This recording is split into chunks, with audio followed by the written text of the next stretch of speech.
How to change Facebook mobile number. In this tutorial, I am going to show you how to change your Facebook mobile number. It's actually pretty simple, so make sure to watch this video until the very end. Now hop into your Facebook application. Then go to Menu. Then tap the setting icon at the top. Now tap the Account Center. And go to Personal Details. Select the contact info.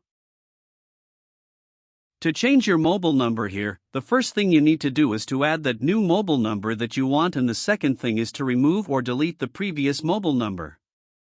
Now to add a new mobile number, tap on Add New Contact at the bottom. Then tap Add Mobile Number.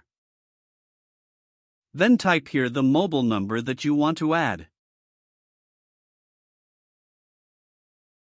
Then choose which account below you would like to use this number for. In my case, I will just choose the first one. Now tap Next. Now, enter here the code that Facebook sent to the mobile number we've just entered. After that, tap Next. And there it is. It is now added here. And all that's left to do is to remove the previous number that you've used. So tap on that number. Then tap the delete number below. Then tap Delete from Facebook. Tap Delete to confirm. And that's it. I hope this video helps you. See you on my next video.